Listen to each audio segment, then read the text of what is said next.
The Crossover with Marlon and Armon is brought to you by Western States Plumbing and AC. You're now tuned in to The Crossover with Marlon Jones and Armon Williams. Hold up, you're teaming up a Sun Devil and a Wildcat? Who came up with that brilliant idea? The Crossover on KDUS AM 1060.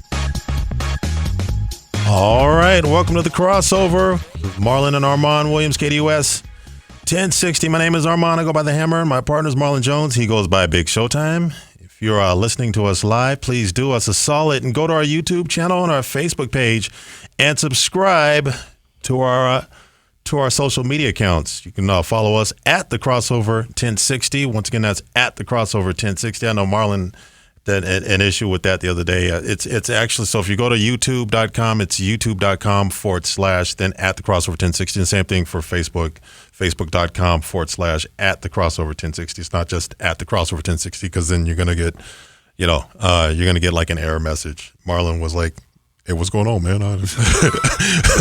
Why isn't this thing working? I was like, no, you got to put YouTube youtube.com/ and then at the Bane technology. Yeah.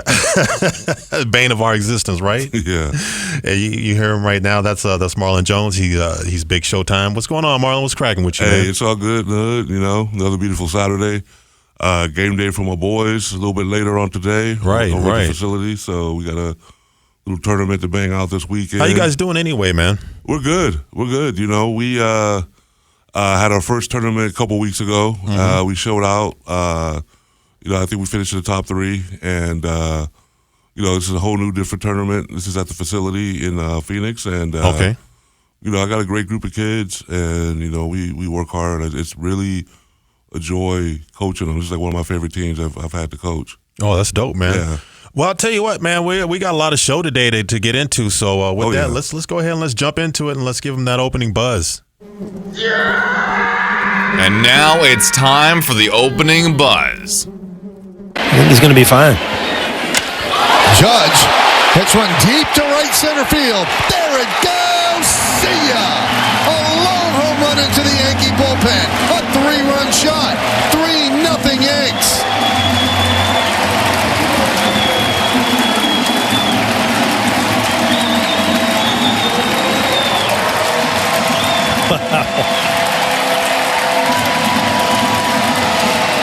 Aaron Judge is going to laugh about that one. What a stinking bullet.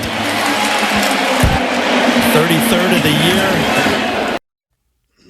Yeah, that was Aaron Judge. He went bonkers last night against the Diamondbacks on the way to a 7-1 victory. It was a blowout. It was the first game for the Arizona Diamondbacks in that 3-game series that they have to face off against the New York Yankees in the Bronx Zoo. And they're in the Bronx. Do they have to see Garrett Cole this series?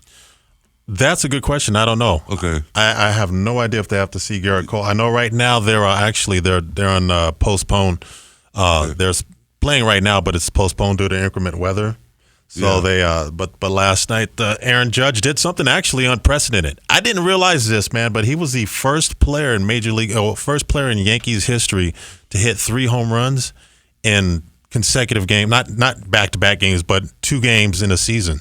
Oh, really? No Yankees ever hit 3 home runs twice in a regular season. He's the first New York Yankee in their 120-something year history, like 126, 127-year history, that's ever hit 3 home runs in more than one game for the entire season. Wow. So you're talking Alex Rodriguez, you're talking Reggie Jackson, Mantle.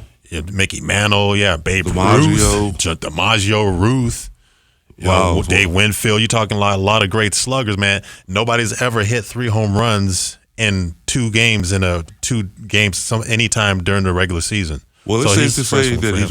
I'm sorry. It's safe to say that he's one of the best to put on that uniform. Yeah. Well, he hit 62 home runs last season. Yep. So he just passed Roger Maris. He got that. So because I don't know if a lot of baseball fans consider what Barry Bonds did or what Sammy Sosa, what Mark McGwire did is legitimate. So they might put an asterisk by those records by the 73 and the 70 there and the you go. 66 and 65. You try to start something with me today. You try to. Did I strike a nerve with you when it came to Barry Bonds or something? I know how you feel about Barry Bonds. Those home runs. It's not just Bonds. Sosa, McGuire. Okay. So McGuire and Sosa. Those you think home that runs those are happen. legitimate? They certainly happen. legitimate. They're in the books. They certainly happen, man. But are they?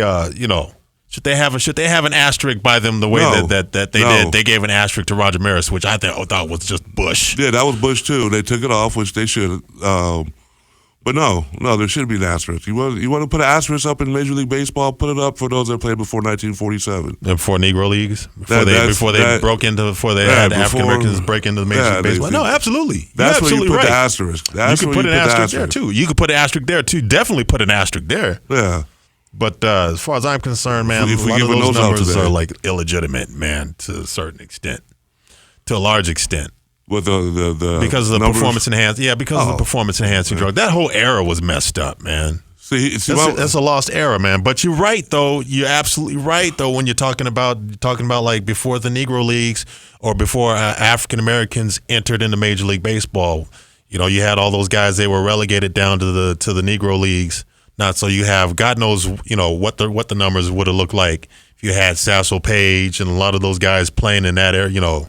What is Josh Gibson? Those guys. What numbers are more legit, dude? The numbers where everybody is juiced to the gills, from the catchers to the pitchers to the hitters, right? To the towel boys, to the managers, to the batting cage coaches, right? Everybody is pretty. It's safe to say, excuse me, that 90% of the major league was juiced. I think that's a legitimate case.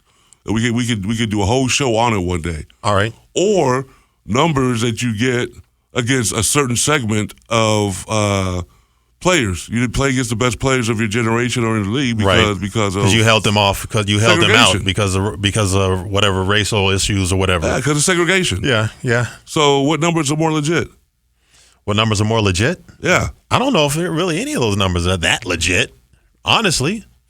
I don't know if you can make the argument that really, I mean, you talk about, I talk about like the steroid era, the juice era, that those weren't legitimate numbers, but you're absolutely right. I'm not going to argue with you as far as like the numbers that were put up before African Americans and then Latinos were able to go ahead, and Asians and other players were able to go ahead and enter into the Major League Baseball. And play and put up their, make their contributions. Right. It's not just the black folks. There were no Dominicans back then. No, there were no Dominicans, and no Cubans. No Asians, no Otanis were playing back then. Right. So, I mean, shoot. Everybody talks about, Babe Ruth. He's like the alpha and omega. Mm-hmm. But I don't see him facing like a Randy Johnson type left-handed pitcher at his time.